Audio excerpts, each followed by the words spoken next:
Hereby I open this academic ceremony in which Hanxu Liu will defend the academic thesis entitled From Having a Seat to Having a Say, European Organizations of Persons with Disabilities in the International Monitoring of the Convention on the Rights of Persons with Disabilities.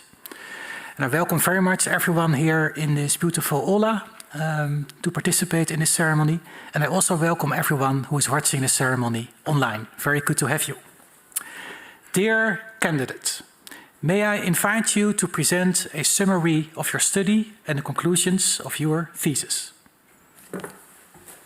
Thank you, Prorector. Dear Prorector, dear members of the Corona, dear colleagues, dear friends and families, for the next 15 minutes, I will present a brief summary of my PhD thesis titled From Having a Seat to Having a Say, European Organizations of Persons with Disabilities in the International Monitoring of the Convention on the Rights of Persons with Disabilities. I will begin by introducing the research background and explain the structure of the thesis, research methods, findings and conclusions. Representative organizations of persons with disabilities are the main participants in global disability movements, significantly influencing the development of national and international disability policies.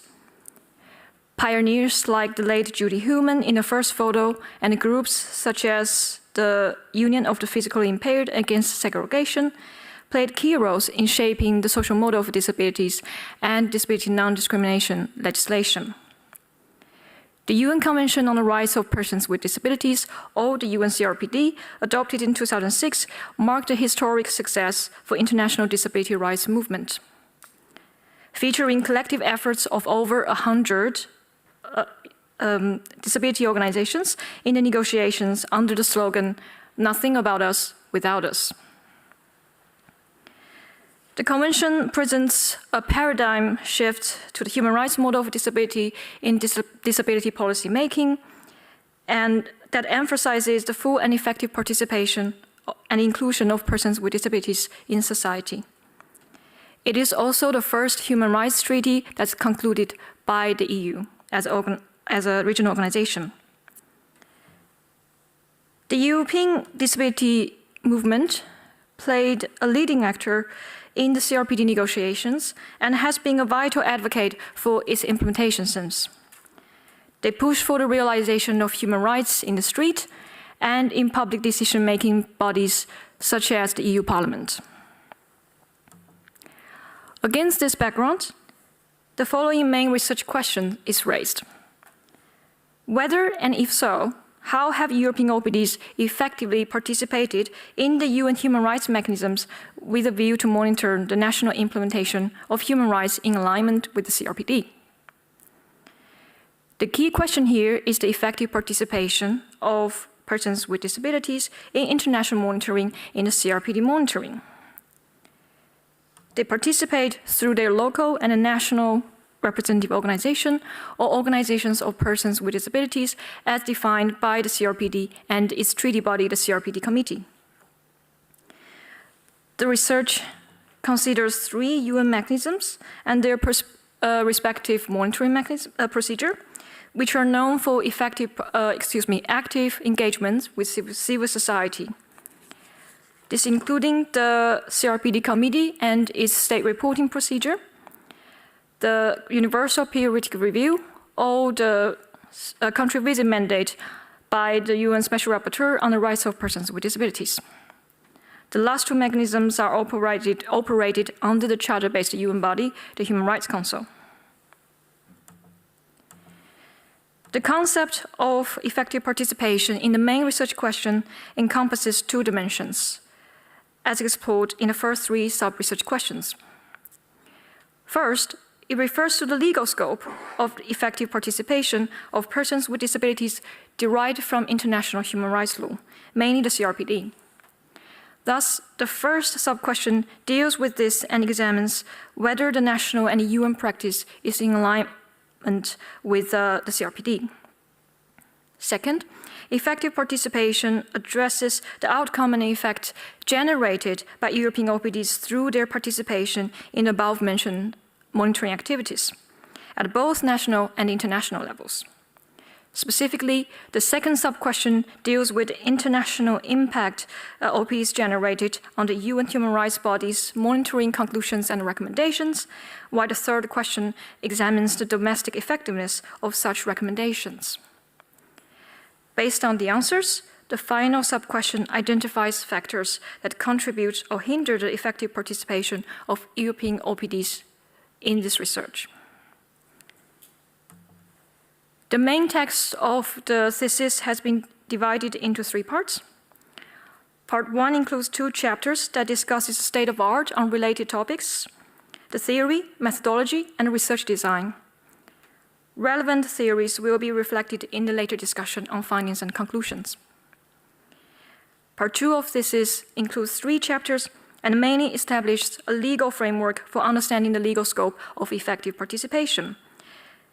Chapter 4 interprets the CRPD, focusing on Article 4, Paragraph 3, and Article 33 on the obligations to consult with OPDs in the Convention's national implementation and monitoring mechanisms. Chapter 5 then reviews the UN rules that governs the participation of OPDs in UN system and the 3 human rights mechanisms mentioned.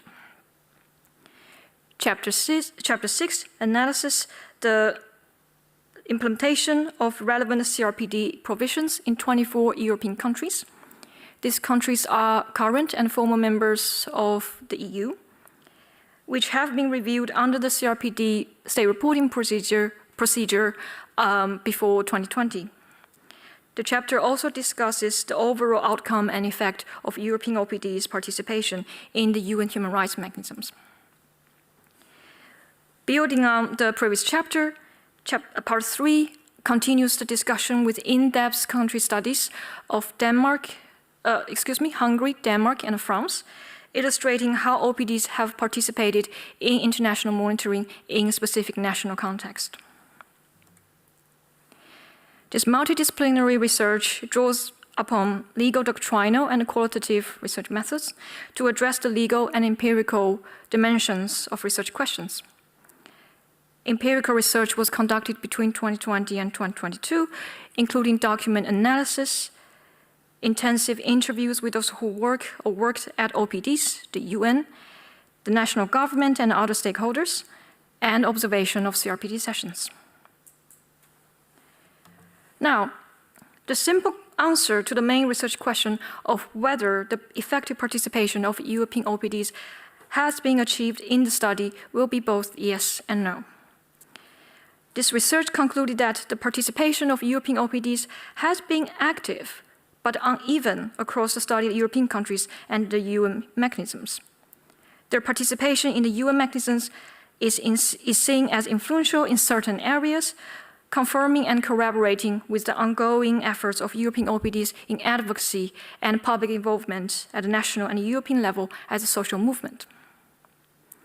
So how is this conclusion drawn? First, when considering the sub-question on CRPD compliance and conformity, it is essential to understand the legal scope of effective participation. Based on the treaty interpretation, the research suggests 11 qualitative criteria for assessing whether OPD's participation has been ensured in alignment with the CRPD. These criteria include CRPD obligations and all principles under 3 themes. Namely, first, procedure. For instance, if formal consultation procedure has been placed. Second, effective participation. For example, the provision of accessibility and reasonable accommodation measures. And third, effective monitoring, meaning ensuring OPDs have access to information. The CRPD and its committee defines OPDs as organizations organized, led, and controlled by persons with disabilities, which should be distinguished from civil societies that provide service or advocacy for persons with disabilities. this definition also emphasizes OPD's role as human rights advocates rather than being categorized by impairment types. The CRPD then requires authentic OPD participation in decision-making processes, reflecting a partnership with authorities or even leading the policy-making, according to Einstein's citizen participation theory. In practice, most studied European countries fulfill basic procedure obligations required under the provisions of CRPD. For instance, a national advisory body is common to set up to involve national umbrella organizations, OPDs, and individuals with disabilities in CRPD monitoring and other related decision-making. However, these consultations can be tokenistic, as shown in the country study of France and Hungary, as only selected organizations and individuals participate in the monitoring. At the UN level, the CRPD committee and the special rapporteur have followed the CRPD principles and implemented them in their work with OPDs, while UPR mechanism turns to a more formalist approach to civil society participation. And now look at the effect and outcome of European OPDs participation. Findings indicate that European OPDs have influenced the examined UN mechanisms and national implementation of the CRPD. Among the 3 UN procedures examined, their international impact was most notable in the CRPD reporting procedure and the Special Rapporteur's country visit to France. While UN recommendations have sometimes been translated into domestic policies, they are not considered as the main incentive for such change. As shown in this chart, the domestic effectiveness of these recommendations relies on the transnational domestic network, which pressured the targeted states to implement CRPD at national, European, and UN levels simultaneously. According to the compliance theorist Riss and others, this is described as the boomerang effect in international human rights socialization. European OPDs play a crucial role in this network under the study. Some organizations have actively participated in strategic litigation at the European human rights system or the EU monitoring of CRPD, as these regional organizations also influence disability policymaking in their home country. The last finding also connects to the final sub-research question on effectiveness factors. The research suggests that the effective participation of European OPDs in the study is influenced by an interplay of 7 factors under 3 themes. First, effective participation is linked to the fulfillment of CRPD obligations by their home countries. Also, the implementation of CRPD principles by the UN, as well as the mainstreaming of disability rights among all states and stakeholders. When CRPD compliance and conformity are achieved, OPDs reported a better experience in monitoring activities both at home and in Geneva, and it's easy for them to advocate through official channels. However, the lack of effective participation, for example, in the UPR, is due to limited access to the mechanism and the challenges in convincing states to acknowledge the urgency of disability issues under the human rights framework. Second, effective participation is also determined by the strategies employed. Coherent and coordinated contributions from OPDs and their allies are welcomed by UN experts, reducing repetitive information and the need for fact-checking. All the 3 country studies also show that European OPDs benefit significantly from support from external help from European and international OPDs. Third, effective participation is influenced by legal and human rights context in state and the policy and the legal practice within Europe and European and the EU systems, as I already mentioned. In a formal situation, the Hungarian disability movement serves an example as they struggled in their monitoring participation due to the declining in democracy and human rights situation in the country in the past decade. To conclude, as indicated in the thesis title, the CRPD envisages the full and effective participation of persons with disabilities and their OPDs in all relevant public decision-making processes, including national and international monitoring, which requires them both having a seat at the table and having a say. Although this research has shown some good practices in the effective participation in international monitoring, it found that not everyone from the movement has a seat at the table, and OPDs may have a say depending on which national and international stakeholders they're talking to. Thank you for your attention. Now I give the floor back to the Prorector. Thank you so much for your presentation. The opposition will be opened by Professor Roland Pierik. Professor Pierik is Professor of Legal Philosophy at our university. No, and he is also the chair of the assessment committee. Sorry. Dear candidate, let me start by congratulating you with this PhD thesis. It is well written, well structured, comprehensive, and rigorously researched. It concerns an ambitious project and covers a wide variety of subjects and theoretical approaches. Moreover, as the head of the department formerly known as Foundations and Methods of Law, I'm happy to report that the research is based on a robust methodology. I do not have a fine-tuned legal question for you, even though the detailed character of your work would lend itself to many of such questions. Instead, I would like to invite you to elaborate a bit more on the role of self-advocacy in human rights discourses, separated from the debate on persons with disabilities. I particularly liked the angle of self-advocacy of people with disabilities in the thesis. As you said already, nothing about us without us. But the way you phrase the issue in the thesis, it looks like this mantra was only employed in the persons with disabilities movement. You quote commentators who argue, I quote, that the CRPD is the most advanced human rights treaty in terms of integrating a role for civil society and in specifying the practices those civic associations should be engaged in. End of quote. Thus, the way you develop your arguments, I get the impression that this focus on self-advocacy is more or less ingrained in discussions of human rights for people with disabilities. But I'm interested in the question of whether these two can be disconnected, because the issue of self-advocacy of right bearers is also very essential in many other discussions on many other human rights treaties. This brings me to my two questions. First, am I correct in my impression of your presentation in the thesis that this focus on self-advocacy is more or less ingrained in discussions on human rights for people with disabilities?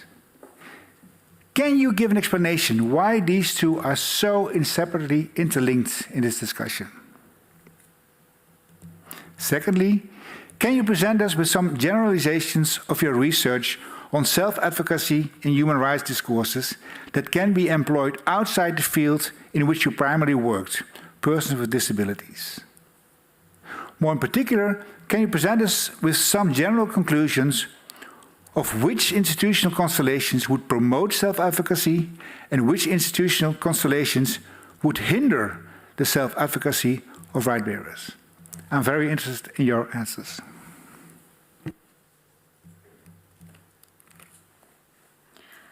Thank you for your question, highly esteemed opponent, and for your comments. I really appreciate it. So, to answer your question, first, I'll answer the question that, if I understood it correctly, the significance of or relationship between self-advocacy and the disability movement, disabled people's movement. I think, so first, this probably also links to a little bit to the second question. So in the negotiations of the CRPD, and also even though this is not mentioned in the text of the CRPD, self-advocacy reflects that persons with disabilities has the right to self-representation. And this right to self-representation is very important to people with disabilities in history. We can go back, look at the disability movement I mentioned at the beginning. And this reflects the history of massive human rights violation on persons with disabilities Because, for example, in history, many of them didn't have a voice to be heard in society, and many of them were placed in institutions. And this also reflected in the history of this disability movement. For example, I mentioned the late Judy Heumann, who led the independent living movement in the US. And so I think from there, the right to self-representation and the importance for people with disabilities have a say of their life and to decide the important matters in their life, for example, on education, on employment, and also to be live in communities as everyone else is very important. However, I think it's also important to note that this notion of self-advocacy and right to self-representation is probably not an invention of persons with disabilities or the disabled people's movement. This is because if we first, for example, look at the development of it especially in North America, the birth of disabled people's movement, or they call it the disability rights movement, was at the peak of civil rights movement. So they adopt this minority approach in their movement, which is probably also reflected in their promotion and adoption of non-discrimination legislation there. And also, if we look at the history of negotiations of the CRPD, this participatory approach also reflects the development of international human rights law, for instance, on the rights protection of indigenous people. So, I think to summarize my answer to your first question is that the reason why self-advocacy is so important to disabled people, disability community, and the movement is because this right to self-representation and to be able to have their voice heard and decide daily matters in their life. However, I don't think this is an invention of the disability movement, and I think it will have a general application on other social issues, social justice issues, human rights issues, when concerning minority groups and other groups. And to answer, this links to my answer probably to your second question on the generalization of self-advocacy outside of disability.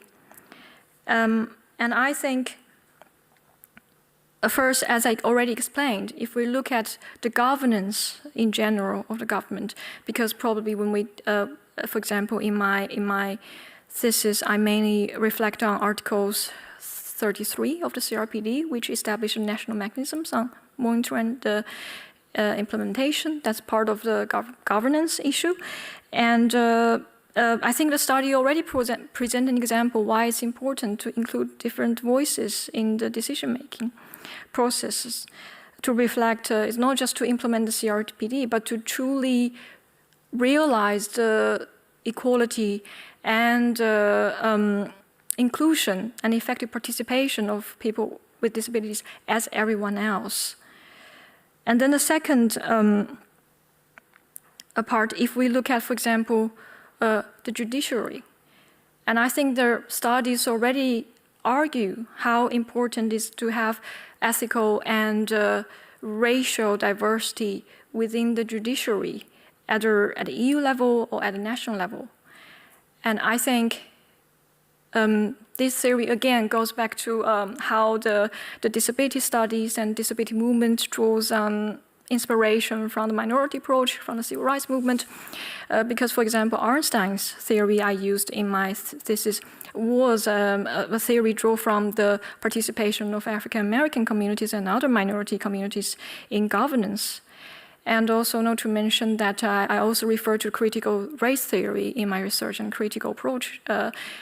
So I think this topic has been explored by theorists on how important it is to have a wide diversity in judiciary, in the courses, in the justice system in the country, and in the case of, in the context of Europe, in the EU justice system.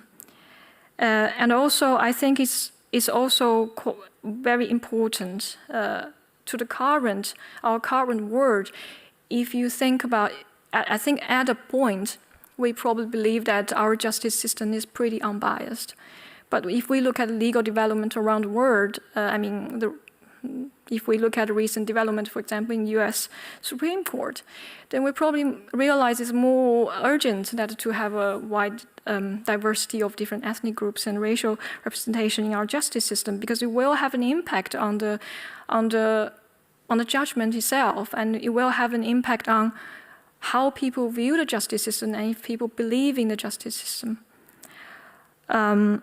So I hope I answered your question. Yes. Thank you very much. In that case, the opposition will be continued by Professor Eleanor Flynn. Professor Flynn is established professor at the School of Law of the University of Galway, and she is also a member of the assessment committee. Professor Flynn is joining us online for this ceremony, and I would like to welcome you very much to Maastricht University today. It's a great honor to have you here with us. I'm very happy to allow you now to raise your questions. Please. Thank you very much. And dear candidate, thank you also for this really interesting PhD thesis, which I echo the comments of the chair of the assessment committee, that it is very deeply and rigorously researched. And I think particularly important for disability scholarship and the disability movements that we record the work that organizations of persons with disabilities are doing on the ground, including in engaging with these UN treaty bodies. Because too often the groups that are engaged in this work are too busy doing the work to record it. So I think our duty as scholars is to make sure that there is a record of the effort that it takes to engage meaningfully with these processes. And I believe that your work is a very important contribution to that effort. So I'll move to my question for you now. And it relates to an argument you make in chapter 6 of your thesis, where you are focused on demonstrating how effective the participation of organizations of persons with disabilities has been in different UN processes. So it's clear from your research, at least to me, that organizations of persons with disabilities can form effective coalitions and maintain focused attention on a specific UN process, whether that's reporting to the CRPD committee, CEDAW, or others, as long as that process has clear timelines and deliverables. So we know when the state must report, we know when the dialogue will be scheduled, we know when the concluding observations will be issued. So what do you think are the most important lessons that the local as well as national organizations of persons with disabilities can take away from that engagement in these processes and apply those lessons to their ongoing work at the national level? So it's perhaps easier to form a coalition when your country is being examined in Geneva. It's more challenging to maintain and sustain that work at the domestic level after the reporting process has been completed in more mundane work, such as the development, implementation, and monitoring of national disability strategies and action plans. So what lessons do you think from your research those organizations can take away from the UN process and apply to the domestic processes? I'm looking forward to hearing your answer. Thank you for your question, highly esteemed opponent, and your comment. So to answer your question, what's the most important lesson that OPDs can take from the UN process? I think I can at least think of 2 for now on top of my head. I think first is that, I think we need to also discuss which UN procedure we're talking about.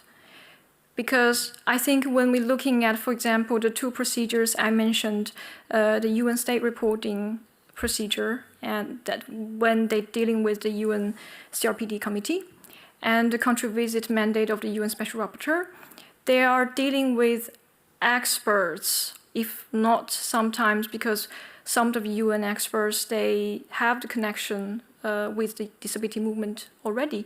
So in general, they're talking to experts that are already very familiar with the disability rights language, human rights framework, etc. So I think in this case, then this engagement with the UN experts to discuss the CRPD, to discuss, to try to frame their daily questions and issues into the framework of UN CRPD is a really good exercise for national, local MPDs, OPDs to because they are already dealing with people who are familiar with this area. So in a way, I think it also allows them to better, as I already mentioned, to give concrete examples on how to apply the substantive rights stipulated in the CRPD on the issues they encountered in daily life. And I think this is the same strategy they can use when they communicate, for example, with the national administration, with parliament even. It just probably the difference here is that which legal framework they're using. They probably have to use the national legal framework rather than the international human rights law. And the second, I think the main takeaway could be when they are working with people who are not that familiar with the CRPD language and the framework. For example, you mentioned CEDAW. Even CEDAW, I think, in my study, I probably mentioned that some OPDs participated in that because there's a CEDAW member that's also from the disability community, so they feel like they have the natural connection here, and not to mention that the intersectionality focus in the CRPD. And also some of them participated also in the CRC, the Committee on the Rights of Children. However, I think you can really see the struggle for the few OPDs participated in the Universal Periodic Review, because they're then dealing with state representatives, and not all state representatives first familiar with the CRPD framework, and second to consider disability issue as a human rights issue. And I think for the few cases that I mentioned in my book, and especially I think in the country study of Denmark, it provides good practice that how OPDs or national disability movement can use this mechanism or use this opportunity to work outside of the comfort zone, to work with people they are not usually working with, but they realize that they have same human rights agenda they concern, and they can be involved in this procedure. And in Denmark, the case is that they work closely, the disability movement work closely with the National Human Rights Institute. And I think first that could provide example for other OPDs that considering participate with other stakeholders still in the human rights movement, but not usually they focus on disability issues. They can build allies there. And I think this could be really important, for example, if OPDs trying to build this human rights allies and momentum at their own home countries on issues that are very urgent, but probably not usually including persons with disabilities. For example, we're facing issues in climate change and also in conflicts, in emergencies, if we see the situation in COVID. And I think there are lots of people they can work with. So I think that's the two main lessons. The first is that how to frame the disability issues within a legal framework or within their country's disability action plan, how to put their issues in connection with the policy making. And the second is how to work with human rights NGOs or human rights actors when they can to build allies, basically. I hope that answered your question. Thank you. That does. Thank you very much. Thank you very much. Now the opposition will be continued by Professor Jasper Krommendijk. Professor Krommendijk is Professor of Human Rights Law at the Radboud Universiteit in Nijmegen, and he is also a member of the Assessment Committee. He's present here in our aula. That gives us great pleasure, and I would like to welcome him very much to Maastricht University today. you have the floor. Thank you very much. And dear candidate, also my congratulations to you for your very thorough, in-depth study that I enjoyed reading very much. As mentioned by the previous opponents, it makes a thorough contribution to various strands of literature, actually. So it's disabilities, but also the literature on, let's say, the effectiveness of human rights law. I would also like to mention the very ambitious and thorough project relying on various sources, interviews, observations, and many documents that was also mentioned in your slides. So congratulations with this wonderful achievement. So my question concerns the discussion of compliance theories in chapter 3, and then you refer to two logical frameworks to reveal states' decisions and actions to adhere to international norms. Well, the logic of consequences, instrumental rationality on the one hand, and the logic of appropriateness, but normative rationality on the other hand. And well, you give some sort of definition that I'll shortly repeat here. So you describe how instrumental rationality theorists describe states as utility maximizers of their self-interests, which make choices after calculating and weighing the costs and benefits. And by contrast, those who, well, focus on the logic of appropriateness, they emphasize the persuasive power of, let's say, legitimate legal obligations and argue that states obey the rules because, well, they also think it is appropriate to do so. So I have a twofold question, and one is in relation to, let's say, your findings on Denmark, and one more broadly. So first, in relation to Denmark, you shortly engage with these logics, and you then mention, when discussing the findings of Denmark, that Parliament and the government use different logics, namely normative rationality and instrumental rationality. Could you explain a bit the working of this in relation to the Danish Parliament and government, and also on what basis you conclude this? And I was also, let's say, intrigued by this statement in relation to Parliament. You seem to treat it as some sort of monolithic institution, but I imagine that there are notable differences within Parliament among different political parties. So this is the first question in relation to Denmark. My second question concerns more the reflection or the application of these logics on your findings. And well, even though you mentioned the framework with the logics in your chapter 3, you don't really engage with it later on. So I would like to invite you to do so here. So more in general, at a fundamental level, at the operation of these two logics. And so what logic best explains compliance, impact, and effectiveness in your view?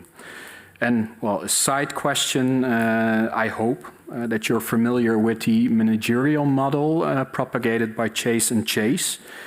And I always have difficulty, let's say, squaring that model with the two logics. So I'm interested in how you see this model.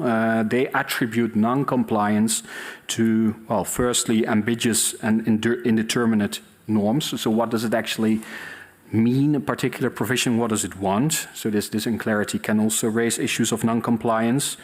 And also importantly, they attribute non-compliance not so much to, let's say, a conscious decision or unwillingness not to comply, but simply to capacity in terms of expertise and resources and time constraints. And actually, your findings echo this managerial model to a certain extent, even though you do not really engage with it.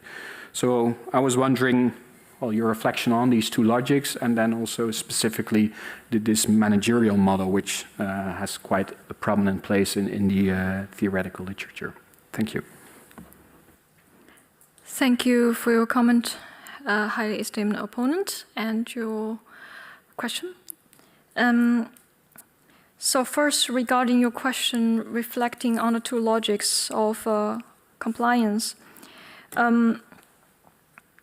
I think first it needs to be noted, and I think I mentioned that also in the thesis, in my discussion of conclusion, is that my research is not intended to really build the causal linkage between the said international impact of European OPDs and domestic effectiveness, for two reasons. The first is that it's not something that can be approved, easily approved, or not approved at all, if not approved at all with qualitative research methods. And the second is that I think this is a limitation really with empirical research, that I didn't interview enough government officials or people at the, let's say, parliament to give their input on what they think, how the UN, what they think the UN recommendations mean to the domestic practice. And as I mentioned, I really tried, but it's not very easy for me. So then, in light of that, the answer to your first question about the logic using in Denmark, the reason why I applied this two logics of compliance to differentiate between parliament and the government, I think mainly relies on the interviews I conducted and the findings also I presented in this chapter, in this country study with human rights bodies in Denmark. And they mentioned that when it comes to, because the human rights bodies in Denmark, they provide unbiased and universal independent advice to both the government and the parliament. So they mentioned that when they're engaging with the government, they sometimes will mention the UN treaty bodies' recommendations and their comments, because the governments would understand or more inclined to accept that they have international obligations under international law and they need to comply to it. However, these informants also mentioned a really interesting case with, because I also mentioned that in Denmark, OPDs believe that because the CRPD recommendations and also some other factors, because of existing national advocacy, the legislation, the non-discrimination legislation on disability was passed. But however, the informants from the human rights bodies mentioned that when they were engaging in the consultation process of this legislation, they didn't mention the CRPD or human rights at all, because they know that the party who were leading this legislation making has no interest in human rights law. And they said that the reason why they think such legislation should be passed is just because this is the right thing to do, because this is the equality of persons with disabilities in Denmark should be ensured. So, and from that information, I drew the conclusion that you can see the difference here, that the government and the parliament use different logics. But I agree with you that it's not, I shouldn't assume the case that the parliament is a more or less organization, and probably this conclusion should be improved in the future when I work further this study on compliance based on my research data. And your second question about managerial logic model in non-compliance,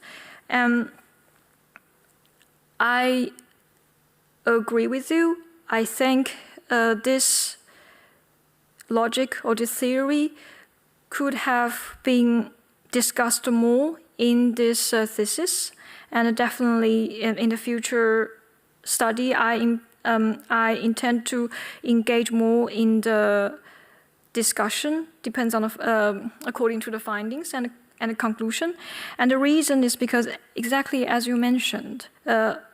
A reason for, and also you write about this in your previous studies also, that a reason for non-compliance when it comes to the UN, international human rights norms and the international human rights institutions could be the case that because, for example, the articles is too ambiguous and a country doesn't know what to do, or, for example, limited capacity or resources on how they on how they can implement such recommendations. And I think one of the reasons I included in the earlier draft of the thesis, but later I removed it.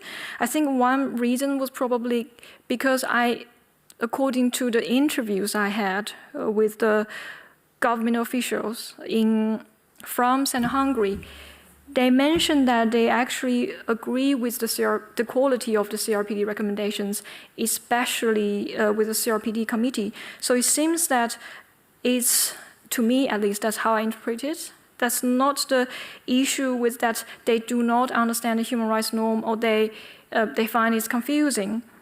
However, it could be the application of managerial logic here or model here could be used in the case of I think in the case of right to vote, and I refer to the European Court of Human Rights case versus Hungary, because there's where the confusion in understanding right to vote and whether individual assessment should be conducted to determine whether someone has right to vote, can be granted with right to vote rights. Because, okay, thank you so much. Thank you. The opposition will now be continued by Professor Elisaveta Radulova, who is Associate Professor in the Department of Political Science at our Faculty of Arts and Social Sciences, and she is also a member of the Assessment Committee. Yes, thank you very much. Dear candidate, allow me also to congratulate you with the completion of your well-documented, very well-researched and rich in empirical detail thesis. I particularly would like to compliment you for the achieved multidisciplinary analytical lens, which relates legal analysis with political science and with insights from international relations.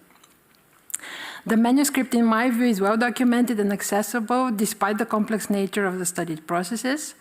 And furthermore, your book stands out with a well-organized and visualized arguments and with clear research design choices. I think the applied methodology, as mentioned already by the chair, is very well justified in all aspects of the applied analytical framework, and you are very transparent about your findings. My question relates to the generalizability of your findings. So, as I mentioned, you're very accountable, very transparent, and you stay very close to your empirical findings, being therefore quite cautious with regard to generalizability. You stay close to the research material and to the case studies, yet I believe your findings can travel beyond the research material. And actually, I was very happy to see proposition number 7 from your list. Maybe you can read it out loud for our audience, which is taking a much more general character.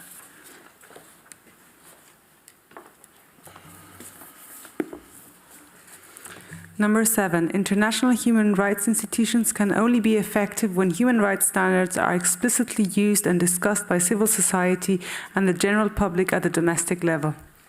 Indeed. Thank you very much. So my question comes in the junction between this proposition, which has a rather general character, and your findings on the case of Hungary. On page 261, you suggest that when the international standards are not deeply rooted in the domestic sphere or maybe even clash with national cultural norms and attitudes, it is possible that compliance turns into a sort of window dressing exercise. And knowing that civic activism is essential in ensuring compliance, as stated in the proposition number 7, one would expect that your findings are probably applicable to more countries from Eastern Europe, especially given the trends of democratic backsliding. Because we know that civil society is systematically hurdled in its activities there. So I would like to ask you, if you could reflect in how many countries from Eastern Europe would you expect to find similar patterns of compliance as the ones you found in Hungary? Thank you for your compliments and your question, esteemed opponent.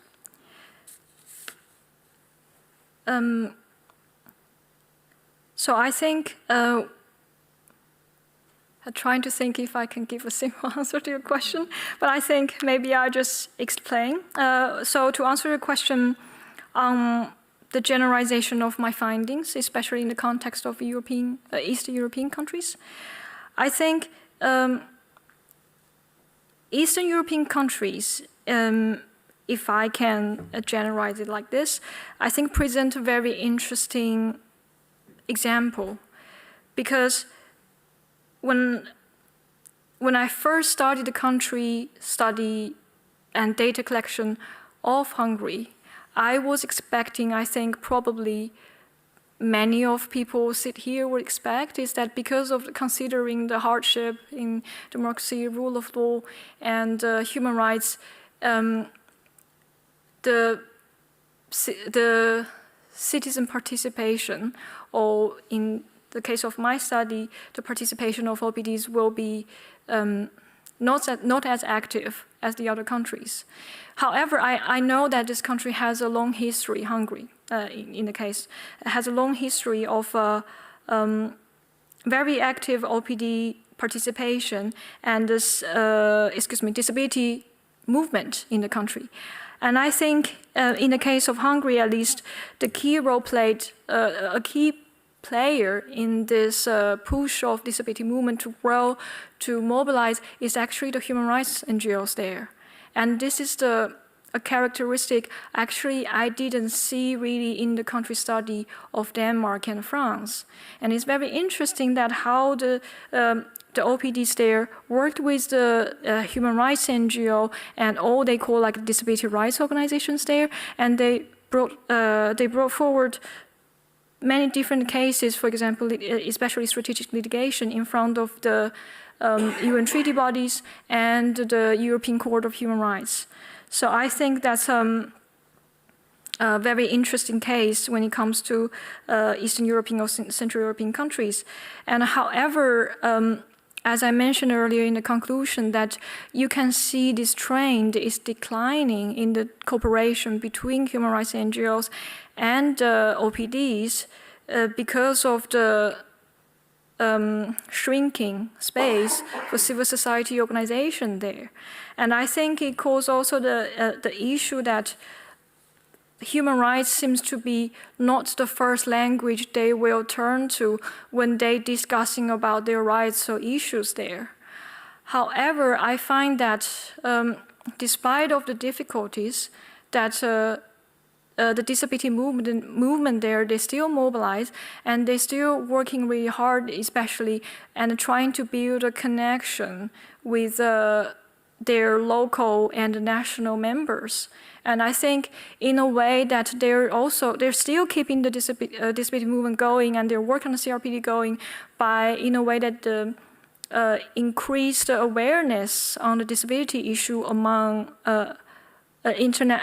nationally and locally. And I think that's also a really important strategy, and also refers to the proposition I mentioned, why it's important to keep talking about human rights and use human rights language, even though we understand that disability issues can be framed, of course, in the national legislation, but this connection between the national issue and the international human rights framework is really important, and also give kind of the movement a guideline, a rally point to mobilize themselves.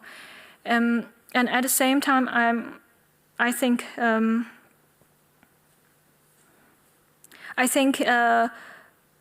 yes, however, it also another issue, I would say, when it comes to the case of Hungary and other probably Central European and Eastern European countries, is that compared to, for example, France and Denmark and probably other countries like the UK, they work less with the National Human Rights Institute. So it's really difficult for them to build ally with them because they really reluctant to work with civil society, which is not the case during the first day reporting procedure. As I examined my book, that's Thank you so much. 10 years ago. Sorry, thank you. The opposition will now be continued by Professor Skander Galand, who is Assistant Professor of International Law at our Faculty of Law, and who is also a member of the Assessment Committee. Please. Thank you. Dear candidate, I'd like also to join the rest of the jury in complimenting your research for the significant contributions it makes in understanding participation rights and norms in the Convention, and in examining how the implementation of these norms and have influenced on internalizing CRPD rights. My question relates to a tension which I find in your findings. In the last chapter, you observe that interview findings in this research and previous studies raised concerns that the fairness or legitimacy of UN human rights mechanism may affect a state's willingness to comply with international human rights institutions. States have particularly questioned the fairness of UN human rights mechanism due to the close relationship between treaty bodies and civil society. Now, one of your main findings is that the CRPD committee works in close partnership or in partnership with OPDs in formulating recommendations for state parties. So that finding seems exactly to confirm what states seem to resent. So do you think that indeed some limits should be imposed on the partnership between OPDs and the CRPD to ensure that the CRPD actually adheres to principles of independence and impartiality? Thank you for your question and your compliments, esteemed opponent. So to answer your question whether restrictions or limitations should be imposed on the partnership between CRPD committee and OPDs in order to protect the fairness and impartiality of the treaty body, I think my simple answer will be no, and for several reasons. I think first, according to my study, I argue that this issue with treaty bodies in collaboration or working with, okay, I won't frame it as it's an issue, but more like the state parties think it's an issue that the treaty bodies work closely with civil society organizations has always been there. So it's not exclusive to the CRPD committee. However, I think in my study, at least I show that the independence and impartiality of the committee members have not been compromised, because during first, if we look at the rule of procedures and working methods of the CRPD committee, they have very clearly outlined what the committee members can do and cannot do, and to what extent they are working with civil society organizations.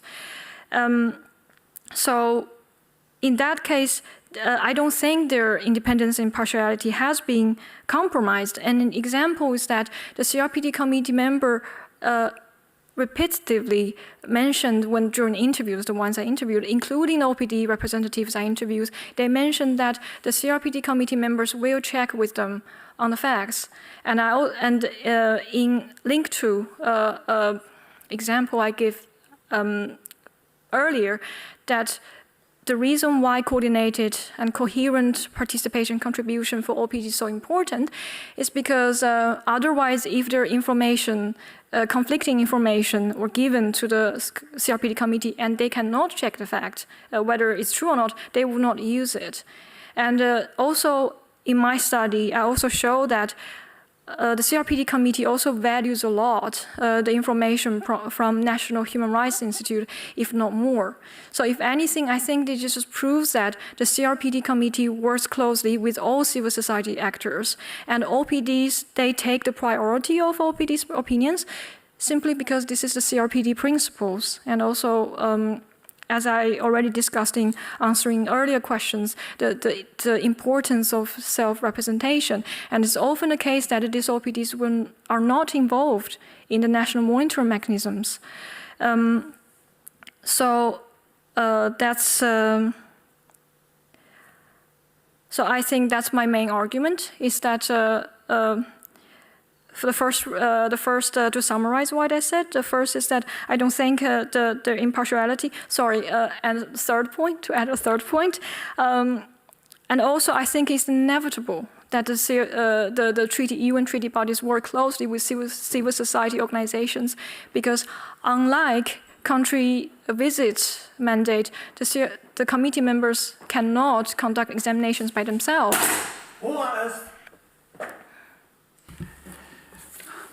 Hanxu Liu, the time appointed for defending your thesis has passed. The degree committee will now withdraw to discuss the quality of your thesis and the quality of your defense. And I request that you and your company await the results of our deliberations and our return here in this room.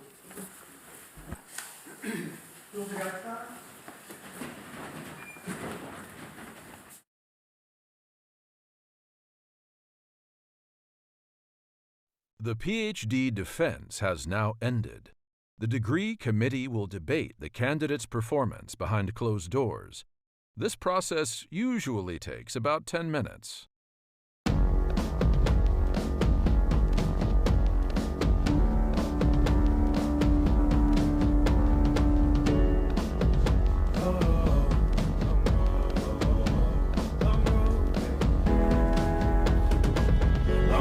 Southside, 10 miles in my rearview mirror. I know what it felt like. My goals only getting clearer. East side to the west side. No place like home. If it's questions that you've got, go the extra mile and die.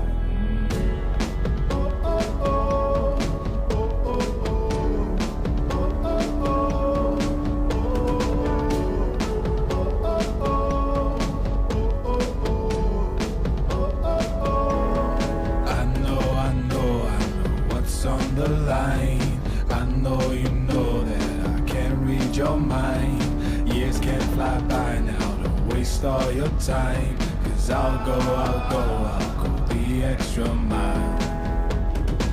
Long road to the south side, 10 miles in my rearview mirror. I know what it felt like.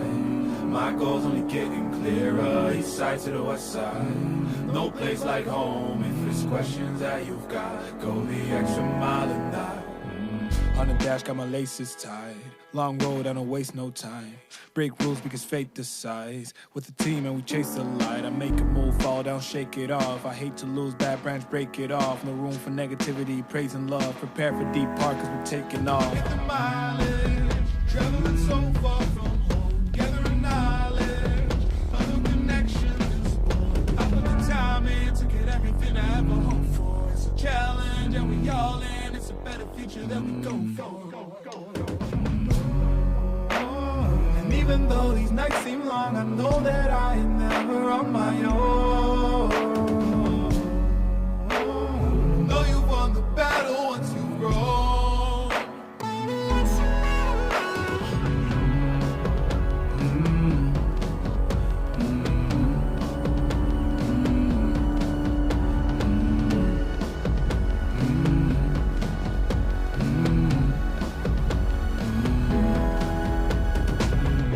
To the south side, 10 miles in my rearview mirror. I know what it felt like. My goals only getting clearer. East side to the west side. No place like home. If it's questions that you've got, go the extra mile and die. Long road to the south side, 10 miles in my rearview mirror. I know what it felt like. My goals only getting clearer. East side to the west side. No place like home. If it's questions that you've got, go the extra mile and die.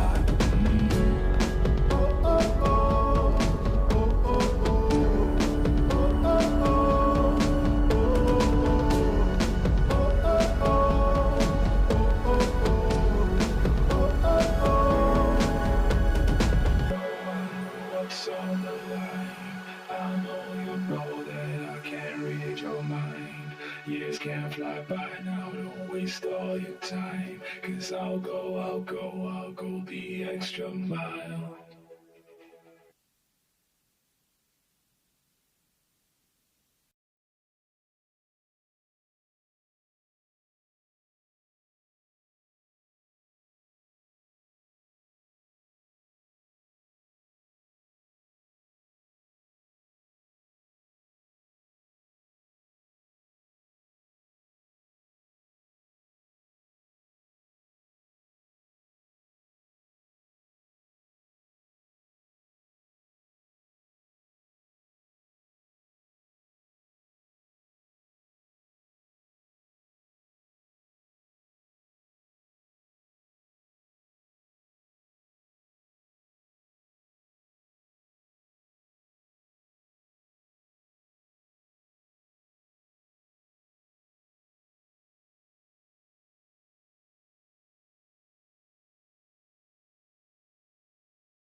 Hanxu Liu.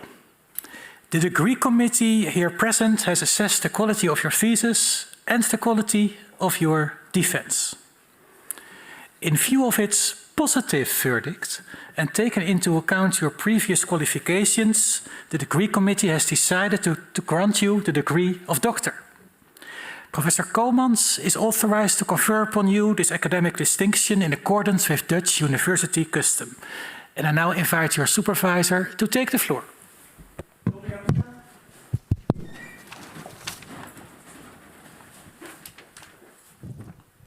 Do you promise to work in accordance with the principles of scientific integrity at all times, to be careful and honest, transparent, independent and responsible? I promise. By the authority vested in us by law and in conformity with the decision of the committee here present, I hereby confer upon you, Hanxu Liu, the degree of doctor and grant you all rights attached by custom and law. As evidence of this, I now present you with the degree certificate signed by the rector, the secretary, and the other members of the committee, and affixed with the official seal of the university.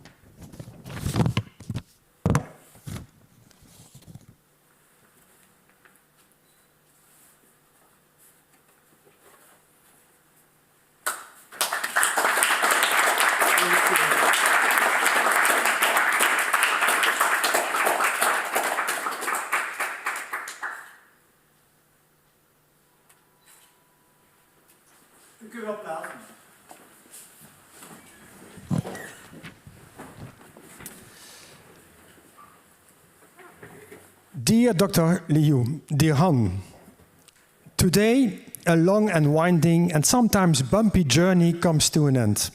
You have reached your final destination. Congratulations.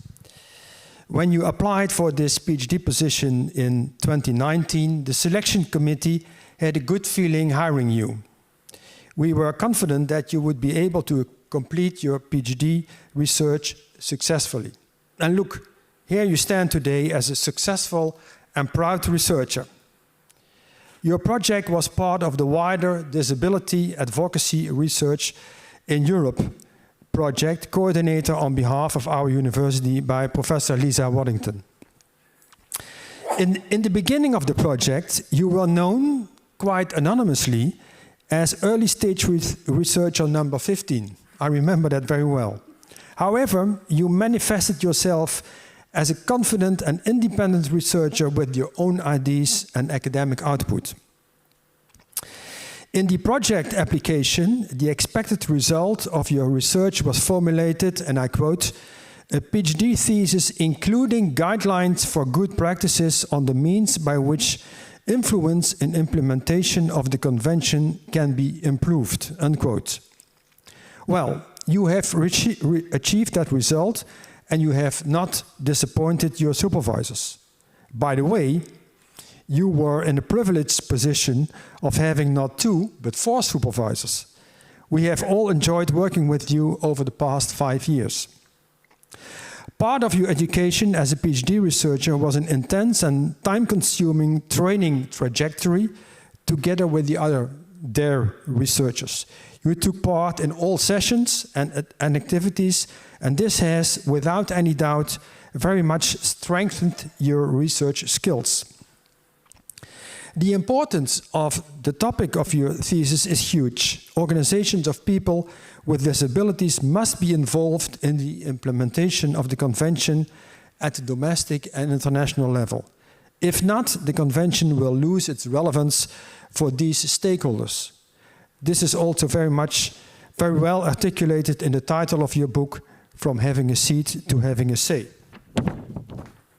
In the thesis, you have combined and integrated different academic disciplines: law, approaches in international relations, and social sciences, not only on the substance of the thesis, but also in the methodological approach.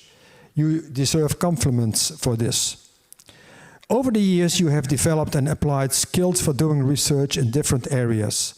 It is beyond doubt that you have matured as an academic researcher. During the PhD trajectory, you have manifested yourself as a hardworking, well-organized and disciplined researcher with a strong motivation for strengthening protection of human rights in general and human rights of disabled persons in particular. You have also shown an ability to deal with setbacks and disappointments. For example, when as a consequence of COVID-19 limitations, you had to do your secondments remotely instead of on-site at the UN in Geneva. You also showed creativity when, as a consequence of COVID travel restrictions, you had to conduct interviews online instead of in person. I remember you sitting in your office for hours behind the computer screen conducting intense interviews. Your perseverance deserves praise. Next to being a PhD researcher, you have also contributed actively to the activities of the Maastricht Center for Human Rights and the Netherlands Network for Human Rights Research. I have very much appreciated your role in organizing, together with me, a 2-day training session for first-year PhD researchers of the network in Maastricht in 2022. You are a nice and reliable person to work with, thoughtful and devoted. I'm happy that you will stay in Maastricht as a teacher in health law at the Faculty of Health, Medicine and Life Sciences of our university and continue your affiliation with our Maastricht Center for Human Rights. Before handing over to Andrea, I want to congratulate you again on this great achievement and extend my congratulations to your partner in crime and cheerleader, Alec, and your parents, families and friends. They can be proud of you. Thank you.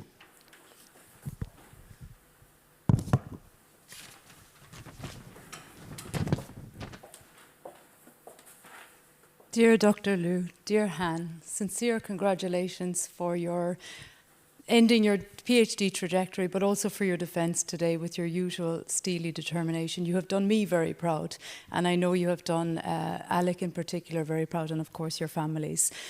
You stand here today before us as a very, very accomplished researcher who has come a long way since the beginning when I met you. Like Professor Koemans has already said, when you came to us at the beginning, I also noted your determination to conduct not only PhD research, but also to make a genuine change in the field of disability law. And this was one of the standout characteristics of that stands out to me in remembering back to that time. And it's one that you will continue to bring forth, I believe. I believe your work is a very fine piece of work that will make a huge change in the field of disability rights. So congratulations on that.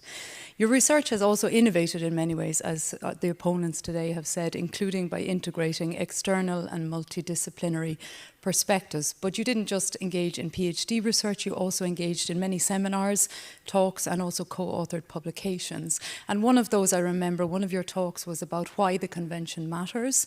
And I think your thesis shows very well why the convention matters. You have given a voice to organizations of persons with disabilities through your thesis, and you have paved pathways for them to continue the good fight for disability rights. So congratulations.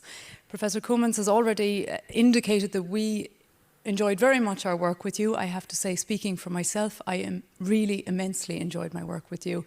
I was in a quite similar position to you quite a long time ago in such a training network, and I think that made us relate to each other. I could relate to your research and to your journey, which also meant that you came to me looking for advice, and it was a great pleasure to guide you. We had many lunches, chats on the phone, and even work trips to different cities where we discussed your research obstacles. But Han, it was very easy to guide you, not only in terms of your research, but also in terms of what the right thing to do was. You always knew what the right thing to do was. And I think this is also a standout characteristic. You're full of integrity, and I believe you will bring that forward in your future journey in academia or otherwise. As was mentioned, you had many setbacks, but you had steely determination, a real resilience to continue, and this will serve you very well. You're very well organised. I think you were the first PhD candidate who sent us meeting agendas and minutes of the meetings. So this we really appreciate it, and it will also be a characteristic that will serve you well going forward. We're delighted to have you still at Maastricht University. We're delighted to have you at the centre still, and I look forward to seeing what kind of contributions you will continue to make to the centre. I look forward to our joint publication that we're working on, and I just want to say once again, major congratulations to you and your family.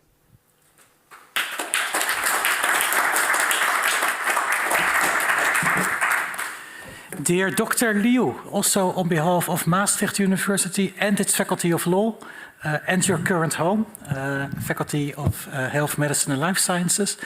Many congratulations on the degree that you just acquired. You may know I always say it's the highest degree we have available at this university. So many congratulations to you, to your supervisors, to your paranims, and of course to all your family and friends present both here in this auditorium, but also watching this ceremony online.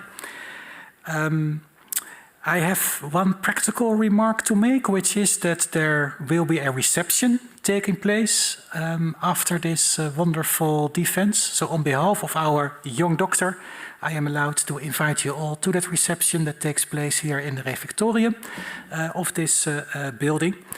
And I would like to ask everyone to already go there while we stay behind here to make the traditional photo of our young doctor together with the paranims and the committee and the supervisors and the beadle, of course. So you are already allowed to go to the reception, except for the very important person sitting on the first row, who also has a special role in making that photo. And with that, I officially close this academic ceremony.